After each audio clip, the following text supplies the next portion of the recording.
நண்பர்கள் அனைவருக்கும் வணக்கம்.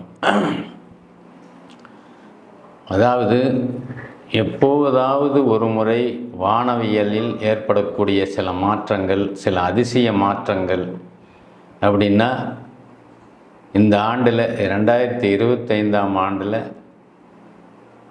அதாவது மாபெரும் கிரகங்களான குருவும் சனியும் ராகுவும் கேதுவும், அதாவது வருட கிரகங்கள்னு சொல்லப்படுது. இந்த ஒட்டுமொத்த குருவும் சனியும் ராகு கேதுவும் ஒரே வருடத்தில் நிகழ்வது ஒரு வானத்தில் நடக்கக்கூடிய ஒரு அதிசயம்னே சொல்லலாம். சனி பெயர்ச்சி ஏப்ரல் 29 ஆயிடுச்சு. இப்போ வருகிற மே மாதம் 14ஆம் தேதி குரு பெயர்ச்சியும் அடுத்த சில 4 நாட்கள்லேயே ராகு கேது பெயர்ச்சியும் நடக்க இருக்குது. ஒரு கிரகங்கள்னால் எந்த பலன் சொல்ல முடியாதுங்கிறது தான் உண்மை. ஒரு கிரகத்தை வச்சு எந்த பலனும் சொல்ல முடியாது.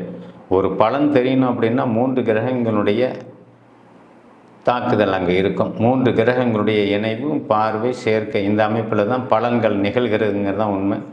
அந்த அமைப்பின் பிரகாரம் இப்பொழுது நாம் ராகு கேது பயிற்சியை பற்றி மே 18ஆம் தேதி நடக்க இருக்கக்கூடிய ராகு கேது பயிற்சியை பற்றி பார்க்க இருக்கிறோம். ஒவ்வொரு ராசியாக எல்லாரும் எதிர்பார்ப்பது ஒன்று தானே, ராகு என்ன செய்வார், சனி பயிற்சியாக இருக்குது, சனி என்ன செய்ய போகிறது, குரு பயிற்சியாக இருக்கிறது, குரு என்ன செய்ய போகிறது அப்படின்னு எல்லாருக்கும் ஒரு எண்ணங்கள் உண்டு இல்லையா?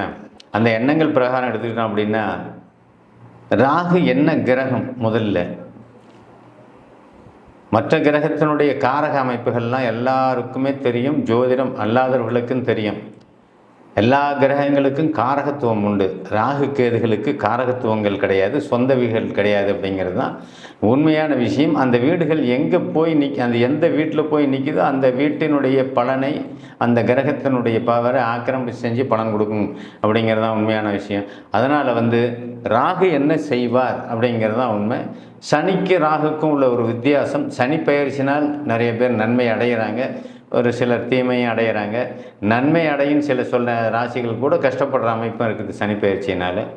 அதனால் பலன்கள் எங்கே ஒளிஞ்சிக்கிட்டு இருக்குது அப்படிங்கிறத பார்த்தோம் அப்படின்னா, கோச்சாரத்தில் கிரகங்கள் எங்கே ஓடிக்கிட்டு இருக்குதோ அதனை வச்சு தான் பலன்கள் நம்ம இங்கே கணிக்க முடியும், சொல்ல முடியும்.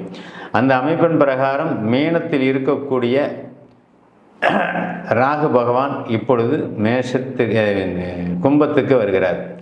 முதலாக ராகு கேது பயிற்சியில் மேசராசி பற்றி பார்ப்போம். இந்த மேஷ ராசி என்ன செய்யும்? மேஷத்துக்கு 12இல் இருந்த ராகு இப்போ 11க்கு வர்றார். ரொம்ப அற்புதமான இடம்னு நாங்கள் சொல்லலாம். அற்புதம்னா என்ன செய்யும் அப்படிங்கிற ஒரு கணக்கு இருக்குது இல்லையா? அற்புதம்னா என்ன செய்யும்? மற்ற கிரகங்களுடைய வமையை வச்சு நம்ம பலன் எடுக்கணுங்க.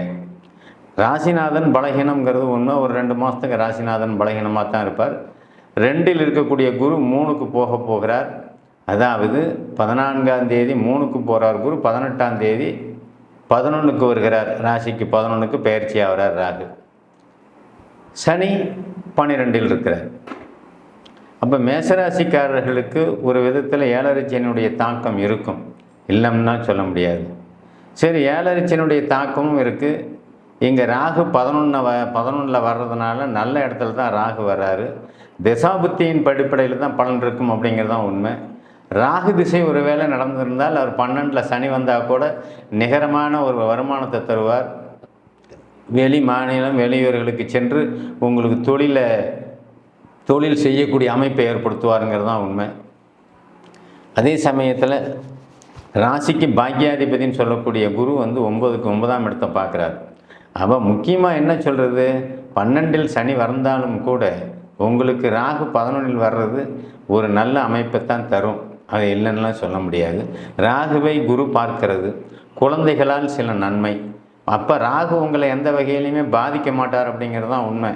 பதவியிலோ வேலையிலோ அரசு துறையிலையோ இருக்கக்கூடிய நண்பர்கள் யாவருக்குமே பதவி உயர்வு நிச்சயமாக உண்டு.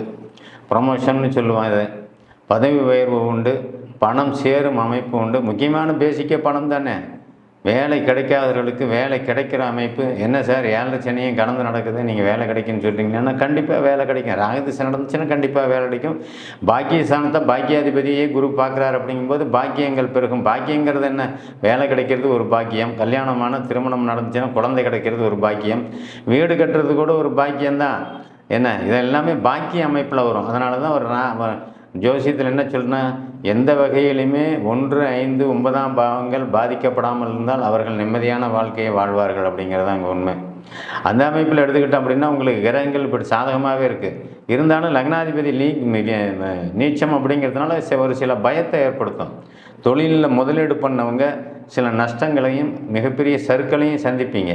அதுவும் ஏற்றுமதி இறக்குமதி போன்ற துறையில் தொழிலில் செஞ்சுக்கிட்டு இருக்கிறவங்க ஒரு மிகப்பெரிய நஷ்டத்தை நீங்கள் சந்திப்பீங்க. அது 11 ராகு இருந்தால் கூட அது செய்யத்தான் செய்யணும். ஏன்னா ராகுக்கு வீடு கொடுத்த சனி 12 இருக்காருல்ல. அப்போ அதனால் உங்களுக்கு அந்த விரயங்கள் கஷ்டங்கள் அங்கே ஏற்படுத்தும். சில பேருக்கு அந்த கஷ்டத்திலேருந்து வெளியே வர முடியாத ஒரு சூழல் ஏற்படும்.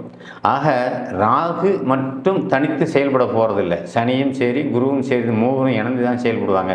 இதில் உங்களுக்கு ராகு திசை நடக்குதான், சனி திசை நடக்குதான், குரு திசை நடக்குதான்னு சொல்ல முடியாது. பொதுவாக ராசி பலன் பொதுவானதுன்னு நான் சொல்லியிருக்கேன்.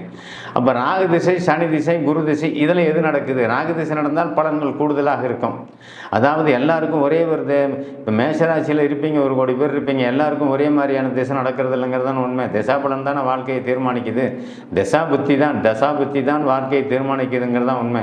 ராகு திசை நடந்தால் 11 இருக்கிற ராகு குரு பார்த்த ராகு அந்த ஒரு வருஷமும் பிரமாதமான அமைப்பை உங்களுக்கு செல்வம் செல்வாக்கு சுப காரியங்கள் நல்ல விஷயங்கள் எல்லாமே தொடர்ந்து நடந்துக்கிட்டே இருக்கும். வங்கி கடன் துறை கடன் வாங்கி தொழில் பண்ணுறது, கடனை ஈஸியாக கட்டக்கூடிய அமைப்பு, இது அத்தனையுமே உங்களுக்கு ராகு கொடுப்பாரு. ராகு 11 இருக்கிறார். ராகுக்கு வீடு கொடுத்த சனி சுக்கரனோட இணைஞ்சி சுபத்துவமாக இருக்கிறார். ராகு குரு பார்வையில் இருக்கிறார். அப்போ உங்களுக்கு என்னென்ன வேணுமோ அதை அத்தனையும் நடத்திடுறீங்கன்னா என்ன, இளம் வயசாக இருந்துச்சுன்னா வேலை தேடிட்டு இருந்தீங்கன்னா வேலை கிடைச்சிரும். ராகு திசை என்ன தூர இடங்களுக்கு கொஞ்சம் அனுப்பும், அவ்வளோதான். தூர இடங்களுக்கு அனுப்பும், வெளியில் வேலை கிடைக்கும், வெளி மாநிலத்தில் வேலை கிடைக்கும், இந்த அமைப்பை ஏற்படுத்தும்.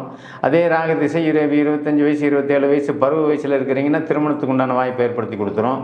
இந்த விஷயங்கள் எல்லாமே கூடுதலாக வளர்ச்சிக்கு உண்டான விஷயங்களை கண்டிப்பாக போயிட்டே இருக்குங்கிறது தான் உண்மை. அதே சமயத்தில் குரு திசை நடக்குது அப்படின்னு வச்சுக்கிங்கன்னா, குரு பாக்கியாதிபதி திசை, பாக்கியங்கள் அத்தனையுமே கிடைக்கும். இதுலேயும் வேலை வாய்ப்பை பற்றி சொல்லிடலாம், இதுலேயும் வருமானத்தை பற்றி சொல்லிடலாம், இதுலேயும் சொத்து சுகம் வாங்குறதை பற்றி சொல்லிடலாம். கம்ப்ளீட் புதுசாக நகை எடுக்கிறது, புதுசாக வீடு கட்டுறது, இது குரு திசை நடப்பவர்களுக்கு. ஆக மொத்தத்தில் ராகு கேது பெயர்ச்சி, சனி பெயர்ச்சி, குரு பெயர்ச்சி 3ம் கலந்தது தான் இங்கே இந்த வருஷத்தில் அதிசயமாக நடந்திருக்கு. இது எல்லாமே அப்போ குரு திசை நடக்கிறது சரி. சனி திசை நடக்கிறவங்களுக்கு என்ன, சனி உங்களுக்கு 10, 11ஆம் அதிபதி, தொழிலை வளம்படுத்துவார். முதலீடு போட்டு தொழில்கள் அதிகமாக செய்கிற அளவுக்கு வாய்ப்பை கொடுப்பார். ஒரு வீட்டில் 4 பேர் இருக்கிறீங்க அப்படின்னா ஒரு ஆள் நீங்கள் 4 பேர்த்துக்கும் தொழிலை அமைச்சு கொடுப்பீங்க. அந்த அளவுக்கு செல்வம் செல்வாக்கு கூட அமைப்பு இந்த 11ஆம் இடத்து ராகும் 12ஆம் இடத்து சனியும் உங்களுக்கு செய்வார். வெளி இடத்துல போய் தொழில் தொடங்கக்கூடிய அமைப்பு கண்டிப்பாக ஏற்படுத்தும். அந்த கணக்கில் நீங்கள் எடுத்துக்கிட்டீங்க அப்படின்னா தொழில் லாபம், ஆனால் பணத்தை உங்களால் சேமித்து வைக்க முடியாது. தொழில் அது அப்படியே அசட்டாக மாறக்கூடிய அமைப்பு வரும். அப்படியே அசட்டாக மாறுவீங்க, வீட்டாக மாறுவீங்க, சொத்தாக மாறுவீங்க, பூமி வாங்கி போடுவீங்க, புதிய தொழில் ஆதரவு ஆரம்பிக்கிறதுக்கு உண்டான முதலீட்டில் போடுவீங்க. எல்லாமே வருமானத்தின் மேல் போடக்கூடிய ஒரு அமைப்பு கண்டிப்பாக உண்டு. ஆக மேஷராசி எல்லா வகையிலுமே இங்கே உங்களுக்கு செல்வத்தை கூடுதலாக கொடுக்கும். அதே சமயத்தில் குடும்பத்தில் இருக்கக்கூடிய உறவுகள் அப்படி சொல்லக்கூடிய அந்த உறவுகளில் சில சிக்கல்கள் உண்டு பண்ணும். அண்ணன் தம்பி உறவுகளாக இருந்தால் அது கொஞ்சம் நல்லா இல்லாத அமைப்பை ஏற்படுத்தும். அது நீங்கள் பார்த்து இருந்துக்கணும். அதுதான் அங்கே இருக்கிற விஷயம்.